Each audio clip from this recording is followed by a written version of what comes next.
Estoy en la residencia del señor Coco Ban, una gran persona. Él estuvo muchos tiempos trabajando en Hernandarias en la década del 40, fue administrador general de la empresa de don Cayetano Ayala. Su administración tenía lo que hoy es frente a Risa, donde está ahora JRM y otras oficinas. En este momento, hoy 25 de junio de 2012, estamos con don Coco hablando de la historia de Hernandarias, entregándonos algunas fotografías, documentos. Le agradecemos mucho, don Coco, por su atención. Para mí estamos muy contentos, don Coco, de que con tus 90 años esté todavía radiante de salud y de felicidad. Don Coco, venimos para que nos explique cómo fue esa empresa, cómo fue que trabajaba y cómo era el pueblo de Hernandarias. A tu disposición, don Coco. Bueno, muchas gracias, amigo Leslie. Es para mí una satisfacción inmensa poder recibirte personalmente en mi casa y en especial a ti como hijo del señor Villanueva, que era realmente amigo en esa época. Tenía un gran negocio, era un comerciante muy acreditado y de renombre en la ciudad de Hernandarias. Bueno, por circunstancias especiales, aunque no soy de la profesión, me tocó la oportunidad de ir a Hernandarias por unas razones especiales. El señor Cayetano Ayala tenía un obraje, pero yo era realmente el médico veterinario que atendía su estancia en Villarrica. Y por circunstancias especiales, valga la redundancia, se quedó él sin un personal que administrara aquello. Yo me fui solamente por 15 días o por un mes. Entre tanto eso se pudiera solucionar. Sin embargo, al cabo del mes me pidieron que me quedara 2 o 3 meses más, me aumentaron la remuneración. Y ¿cuánto era la remuneración más o menos en esa época? Eran 3.000 guaraníes. 3.000 guaraníes. ¿Qué año más o menos en la época? El año 1950. 50. Sí, entonces me alzaron al doble, me llevaron a 6.000 guaraníes para que me quedara 3 meses más. Y ¿Cuántas hectáreas tenía don Cayetano? Realmente la tierra era de la Industrial Paraguaya. Él lo que hacía era arrendar. Tenía arrendado 190.000 hectáreas. ¿En qué zona más o menos? ¿Hacia el norte? Nos tocaba aproximadamente desde el río Paraná a la altura de Tacurupocú, entonces Hernandarias ya, hasta casi Itacurú. Pasamos Paso Cadena, Paso Romero, y posteriormente, gracias a unas gestiones que hice con el IRA, pudimos canjear una propiedad de 3.000 hectáreas que estaba bordeando la ciudad de Concepción. Entonces ya no tenía un valor, su valor comercial había aumentado enormemente porque era muy próximo a la ciudad de Concepción y se vendía ya como lotes para casas. Y llegamos a un acuerdo con esta institución de hacer un cambio de 1 por 3. Y finalmente, por las 3.000 hectáreas de Concepción, nos dieron 18.000 hectáreas en Naranjito. Decime un poco, don Coco, ¿verdad? Para hacer, por nuestro problema de tiempo, ¿verdad? ¿Cómo se cortaban los rollos? Algunos decían, por ejemplo, de que hay que cortar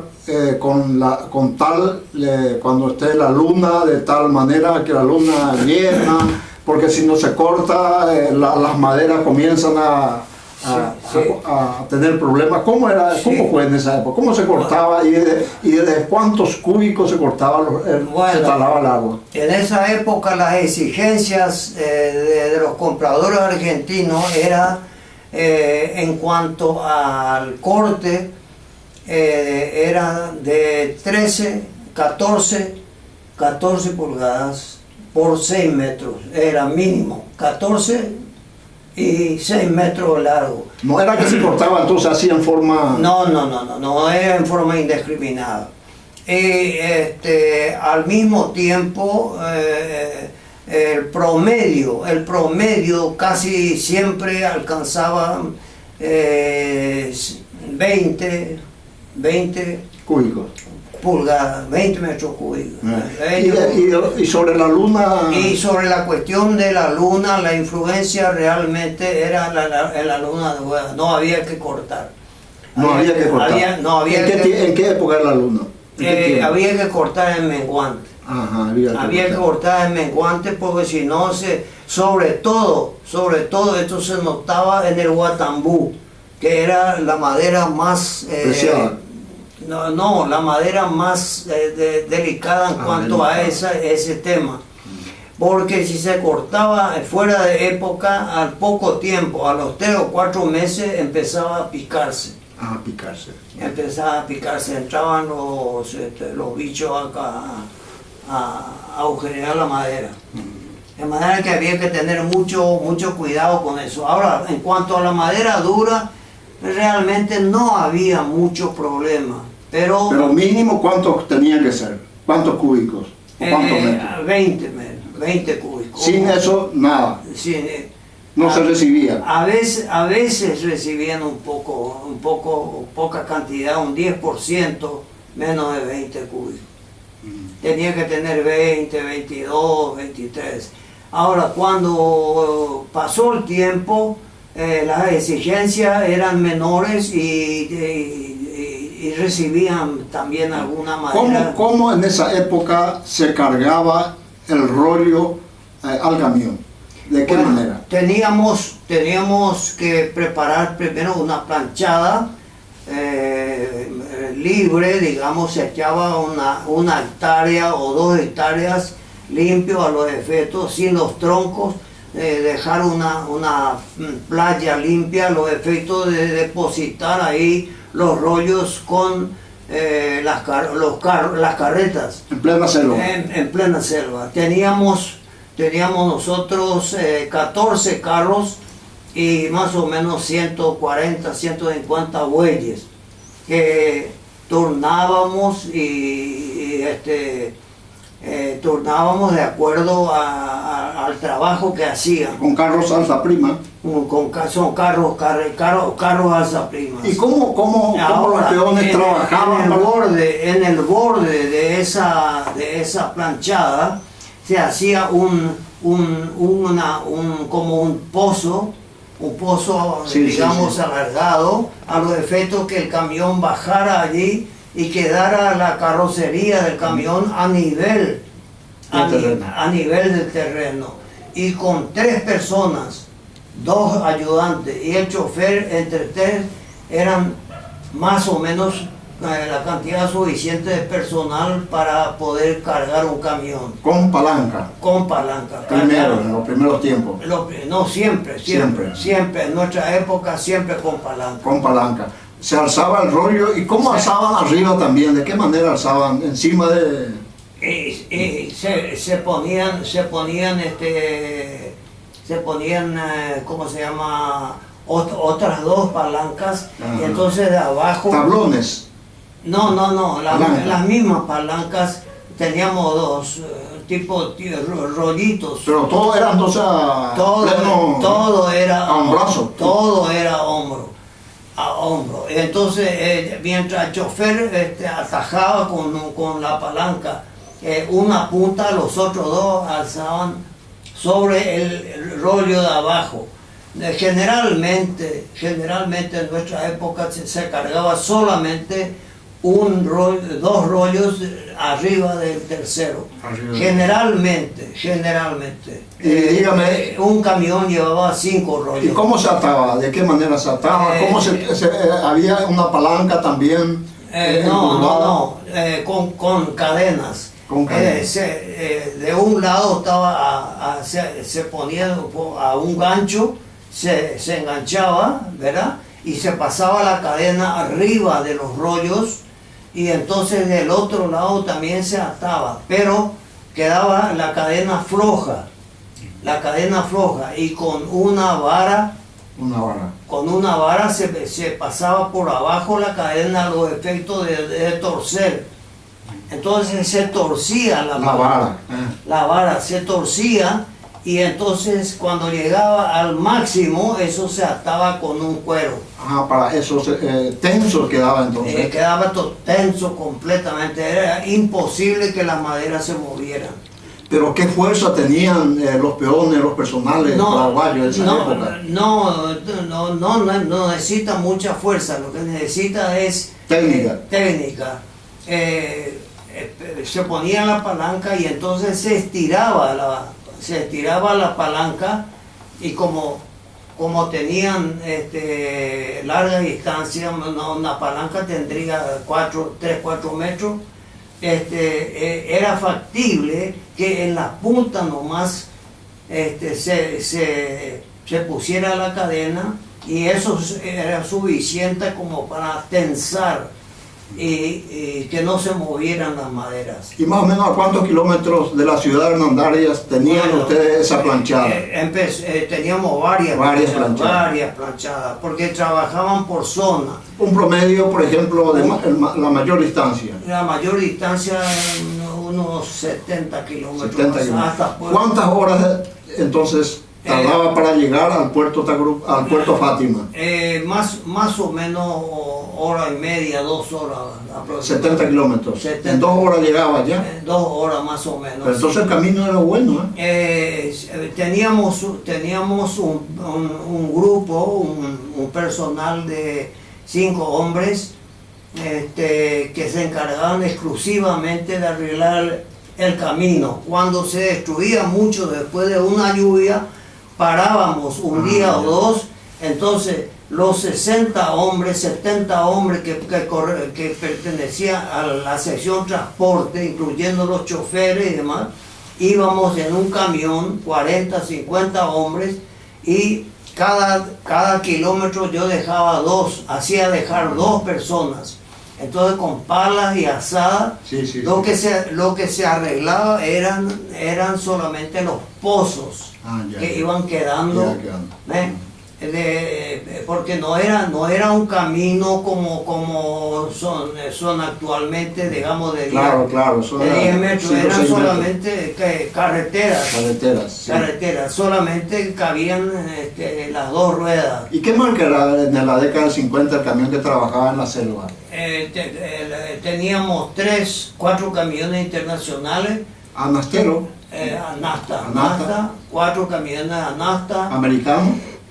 Americanos, eran americanos. Internacional K7, teníamos un K6, un K5, un camión Dodge, un camión Mack también americano, y finalmente, ya cuando estábamos a mitad de trabajo, después de 10 años, conseguimos la Asociación de Madereros importar de Suecia lo de Scania Babis. Ya. Esos sí eran camiones que funcionaban con motor diésel. Dígame, como anécdota, don Coco, ¿verdad? Como usted hizo una presentación del libro, ¿verdad? Aquí está el libro de don Coco, ¿verdad? Que habla también de la historia de Hernandarias. Este es su libro, que oportunamente se hará la presentación en nuestra comunidad. Dígame como anécdota, don Coco, el presidente Stroessner iba a Hernandarias para la casa de Perdices. Sí. Bueno, en varias oportunidades tuve la oportunidad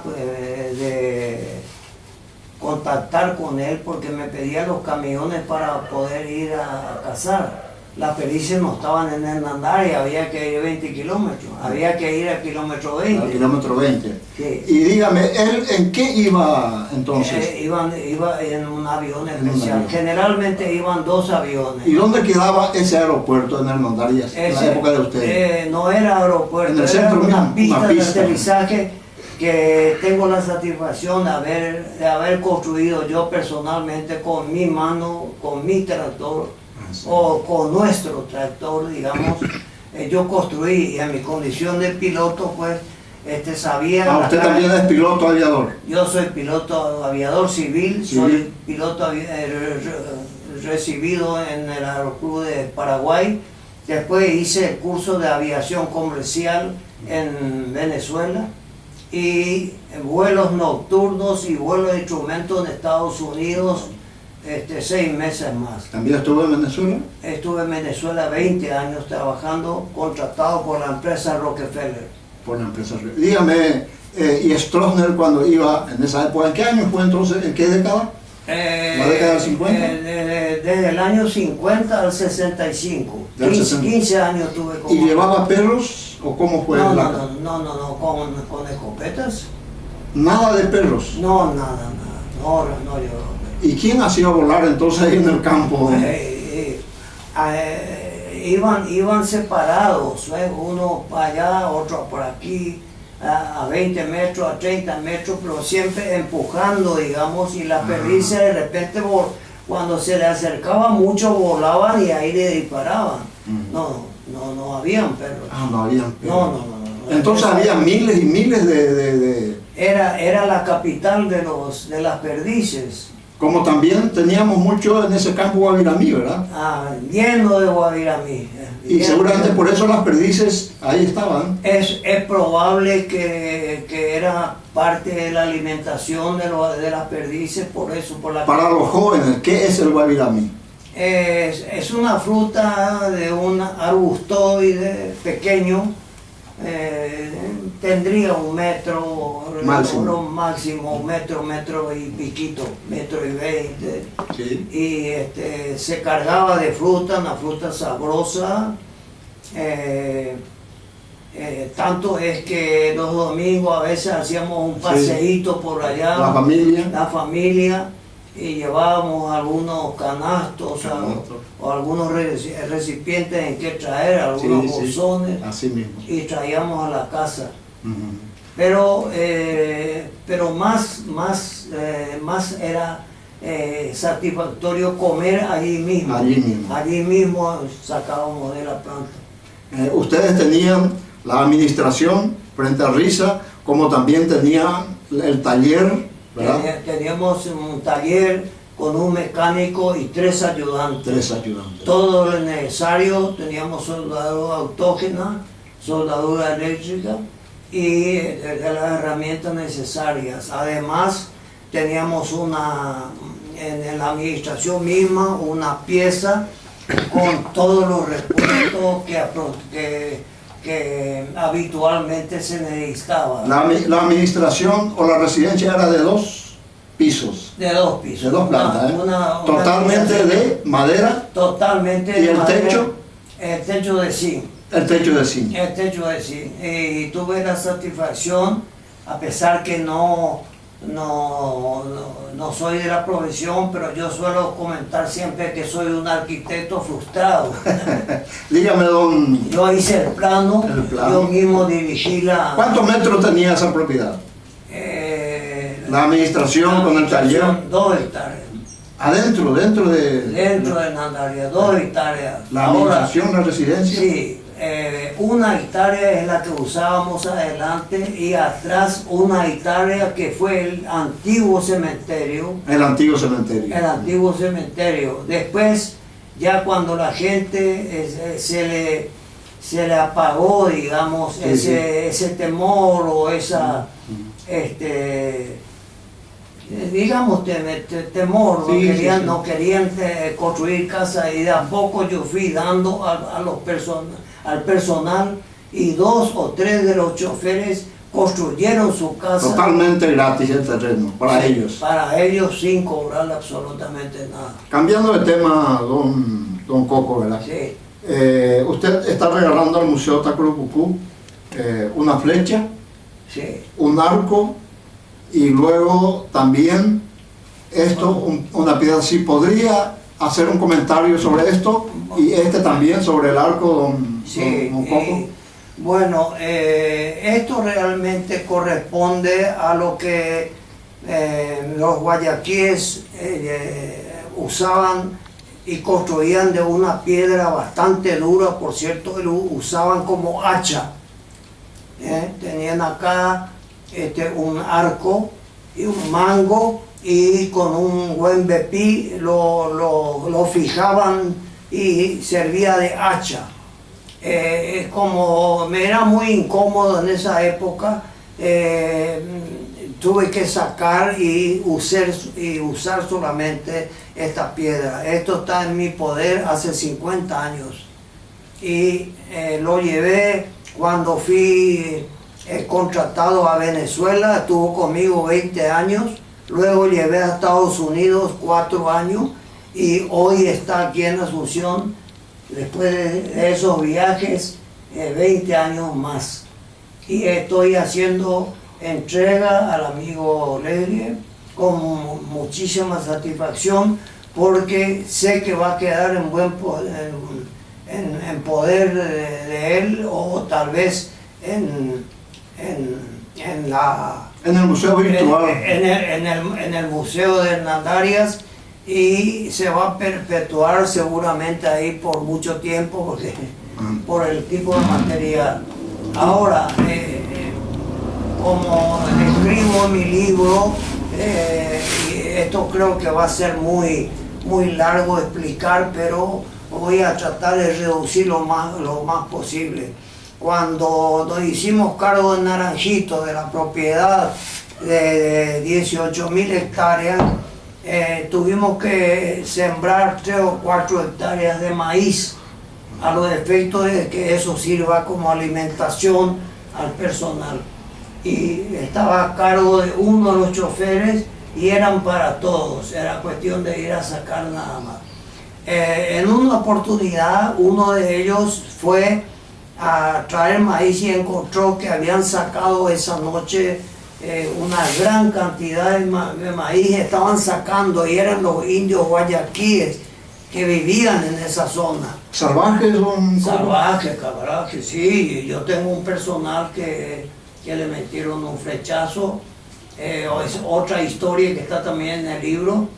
Y cuando corrieron dejaron esto, y esa piedra y este arco, y también quedó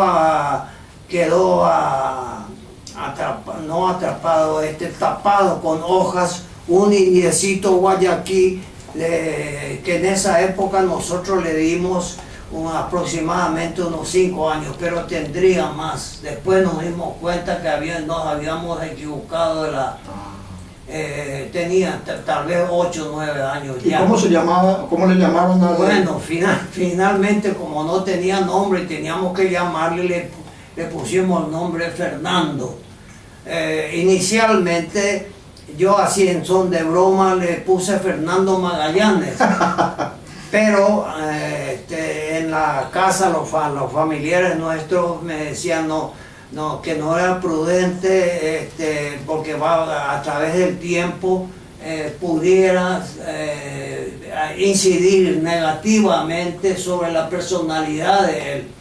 Entonces creí oportuno ponerle otro apellido, y el que creí más correcto era el de Montes, porque como la encontramos en el monte... Y la flecha también, ¿verdad? Y la flecha. Ahí ellos dejaron, se les cayó a uno de ellos este arco y 3 o 4 flechas, que oportunamente también le voy a hacer llegar. Y bueno, este arco parece, según comentarios de él, después nos dijo de que se hace de palmito. ¿De palmito? Esto es palma. Esto no es madera común de árboles comunes. Es palma. ¿Qué tipo de madera pues? Ahora, no sé sinceramente. Porque palmito no es, ¿verdad? No, palmito no es, pero es de palma, de palmeras. Ah, pues, A mí me llamó mucho la atención eso, pero no puedo afirmar. ¿Y cómo ustedes ya que tenían alrededor a ellos, a nuestros orígenes, digamos, salvajes, y cómo ustedes se cuidaban de ellos? Y tratábamos de cuidarnos lo más posible porque, claro, siempre andábamos entre 3 o 4 personas en los camiones y en los montes 3 o 4 personas y siempre armados, ¿verdad? Teníamos personal armado más bien como defensa o como para intimidarlos. Dígame, don Coco, cambiando otra vez, ¿verdad? Digamos, el puerto que ustedes tenían se llamaba Puerto Fátima. Puerto Fátima. Ustedes tenían una... un lechero, ¿eh? No, tenían la Virgen, ¿verdad? ¿Cómo se llama? La gruta. La gruta. Tenían la gruta, la Virgen de Fátima. Sí. Esa estatuilla de la Virgen, ¿de dónde lo trajeron? Generalmente hay una creencia para nosotros los católicos de que los santos no se compran, se cambian. Cambiamos por dinero. Había una casa acá cerca del Mercado 4, una estatua de aproximadamente 80-90 centímetros. Y tiene una historia muy larga, porque tuvimos un accidente, una situación muy crítica en el Cerro Cacupé. Veníamos con la camioneta sin dirección, atado con alambre para arreglar en Asunción, y a mitad del camino se me va el freno. Y veníamos sin freno y sin motor. Por cierto, se me apagó el motor y veníamos solamente con la dirección. Y mi señora tenía en su cartera una imagen de la Virgen de Fátima. Y digo, bueno, esto tenemos que despedirnos porque acá no nos salva ya nadie. Veníamos a 100 kilómetros por lo menos. Y ella me dice, no nos va a pasar nada porque tengo la Virgen de la Fátima en la mano. Y entonces ahí yo prometí que si nos salváramos haría haría una obra grande en nombre de ella, así en forma espontánea. Finalmente llegamos casi hasta la curva de San Bernardino, ahí quedó solo la camioneta. ¿Y ustedes sanos y salvos? Y nosotros sanos y salvos. ¿Sin ninguna herida? Sin ninguna herida. Habían dos personajes que conocidos por la gente. Uno de ellos era hijo del doctor Domínguez, Ramiro Domínguez, que me había pedido, sabiendo que yo venía a Asunción, me pidió, pero yo no le informé a él de los desperfectos de la camioneta. ¿Qué marca era la camioneta? El Mac. Un Mac.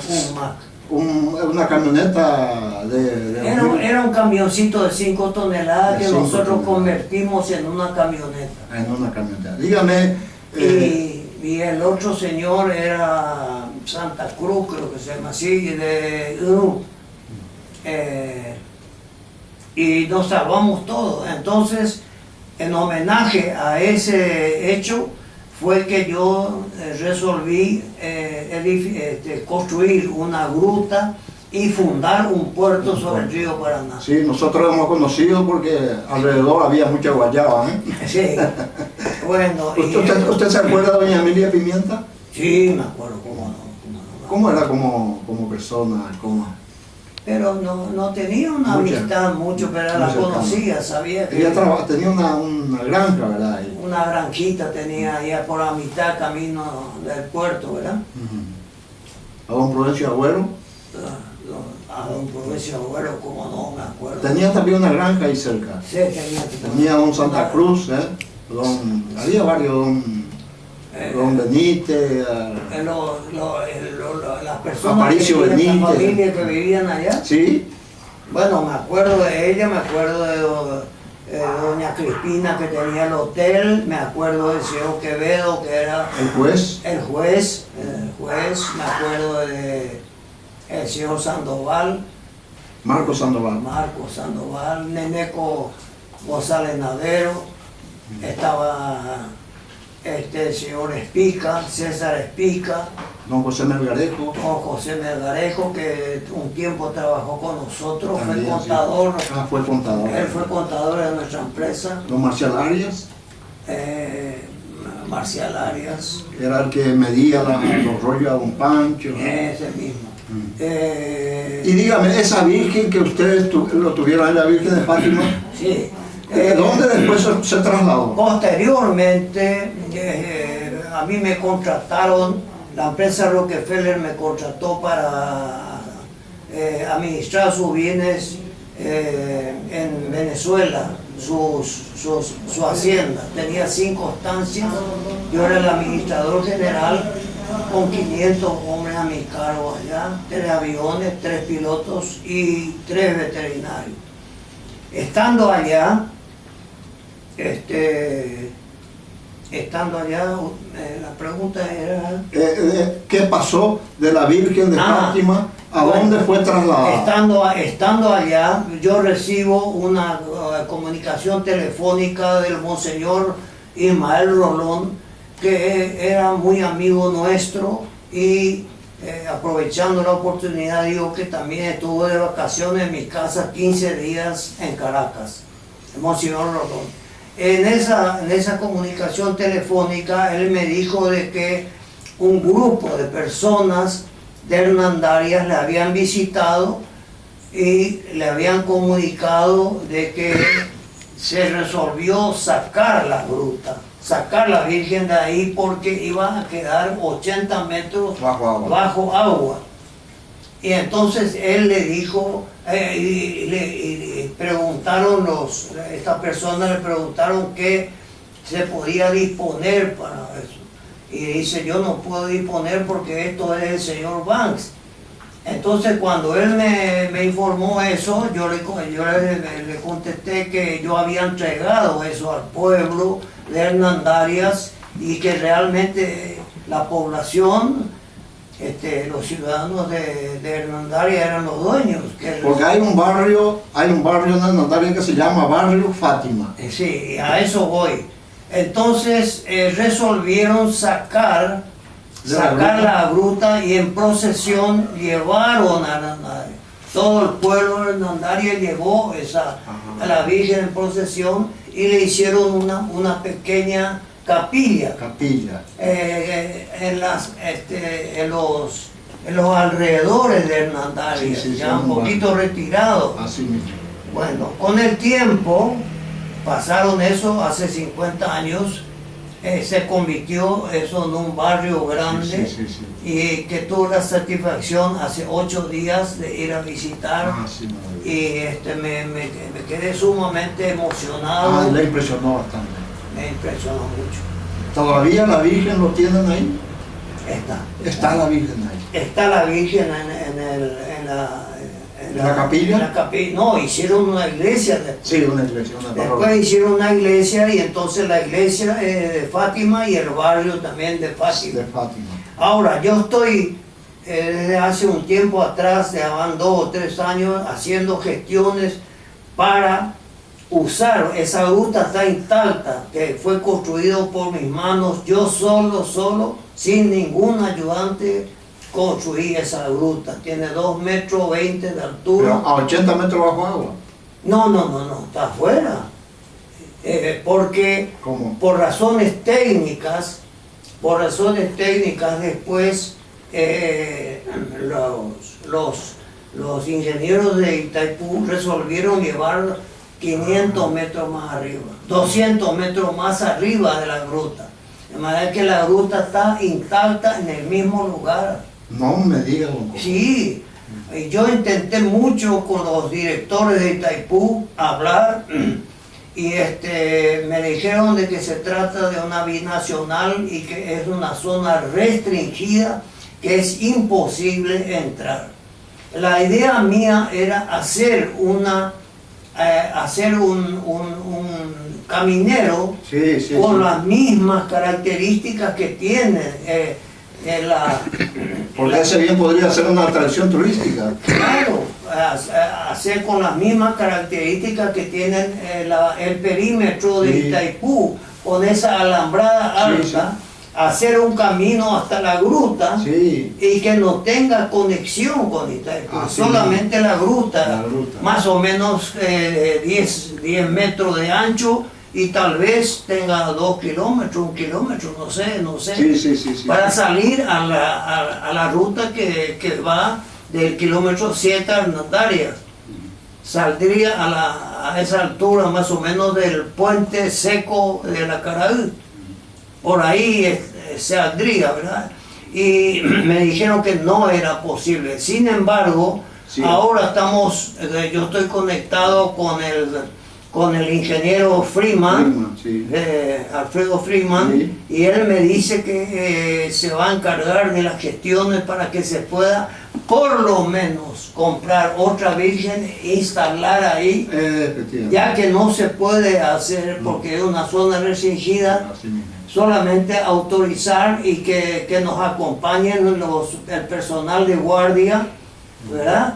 Y algunos empleados funcionarios y unos representantes de Hernandarias, 10, 15 personas, llevar la virgen, instalar ahí y dejar otra virgen, no tocar la que está en la iglesia.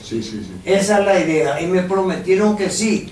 Aprovechando finalmente, quiero decir de que el actual obispo de Ciudad del Este es sobrino mío. Así mismo. Es el hijo de un primo hermano. Así mismo. Y él está haciendo también las gestiones correspondientes para que eso pueda ser una realidad. Vivieres van. Así mismo. Bueno, don Coco, creo que hay tantas cosas que podemos hablar, ¿verdad? Pero lastimosamente agradecemos tu atención, tu caballerosidad, a tu hija, que quiero que esté presente, si posible fuere también, no sé si ya vino, ¿verdad? Doña, ella nació, ¿cómo se llama ella? Ella es Mónica, nació toda en Asunción. Todos ya nacieron aquí, ¿verdad? Todos nacieron aquí, ahora yo las llevé a Venezuela. ¿Cuántos hijos tenés? Tres hijos, sí. Todos en vida. Todas nacieron en Asunción, 2 viven, la menor falleció, esta falleció. Ella falleció. Sí, acá están las 3 hijas. La mayor... ¿Falleció quién? Es la menor de todas, falleció a los 28 años. Ella falleció... a los 28 años. ¿Qué nombre tenía? ¿Qué nombre? Mari Carmen. Mari Carmen. Sí. ¿De qué falleció? Un aneurisma tuvo. ¿Cerebral? No, cardíaco, aórtico. Aórtico. Sí. Qué lástima. Muy joven, Joven, muy joven. 8 meses después de casada. ¿Y ella es la...? Ella es Mónica. Pasamos por ahí. Ella va a pasar, ¿no? Ella es Mónica, la segunda hija. Casada, con hijos. Casada, con hijos, vive desde hace 20 años fuera del país. Primero estuvo en Venezuela con nosotros. ¿Y ahora está? 15 años y ahora hace 18 años que está en Estados Unidos. ¿Pero se acuerda de algunos datos de Hernandarias? De alguna... No, qué bien. No, muy poco. Lo que veo en las fotos y lo que papá me cuenta y las historias y las anécdotas y lo que sale en el libro y cosas de detalle, pero cada vez que vengo me voy hacia allá y la impresión, ¿verdad? Y pues ahí veo las cosas que ya sabía por cuentos, ¿verdad? Ahí veo los lugares. Pero lo importante, don Coco, de que Hernandarias era una comunidad de amigos, ¿verdad, don Coco? Así mismo, éramos todos hermanos. Una familia grande. Una familia grande, todos en armonía se trabajaba, ¿verdad? Todos. Gracias, don Coco, muy emocionado. Bueno. Aquí también ha traído su hija para el museo. Esto hay que tener cuidado. Hay uno que hay que tener, este que está acá, porque ya están muy viejos, mira. Sí. Entonces hay que tener cuidado. Este hay que poner de este lado así, ¿verdad? Sí. Y de este lado esta parte. Y restaurar un poquito, Sí, cuidar restaurar, para... ¿Ese qué es, don? Esto es para cazar. Esto es para cazar porque tiene ¿Una flecha? Sí, es una flecha, Es una de un lado, flecha. de este lado. La flecha Donde ellos guayaquil. lanzaban. Flecha guayaquil. Y estos otros le llaman, a esto le llaman, ahí, mire cómo El arco. los dientes. Sí. Al penetrar ya no. Esto es dentado, sí. Sí, al penetrar ya no sale más. Yo creo que en el libro expliqué más o menos que a un personal Sí. Así mismo. eso se llama acá. Esto es para pájaros, Esto es para los pájaros. para los pájaros, no para matar, sino acá se llama esto. Le tumban y entonces queda para o animales pequeños, O animales por ejemplo, pequeños. para venados y Para eso. venado. Le dan en el pecho una barrida y con el golpe se caen y mientras se reponen le pueden agarrar vivo. Ese es el objetivo. Qué agilidad tenía. De no tener flecha, de no tener punta. Ya entiendo. Este sí tiene los Ahí sí ya tiene la dentados. punta dentada. Ahora, cuando le hincaron dispararon contra el personal, quedó esta flecha y la mitad, le pasó al otro lado, le entró al dedo y salió al otro lado. Entonces yo hice buscar un avión y no podíamos alzarle en el camión y menos en el avión con Vamos una a poner flecha esta así. parte para que Tuve que vean. agarrar un machete, le puse sobre una mesa, así acá, y entonces con un golpe aquí seco sobre la mesa le corté,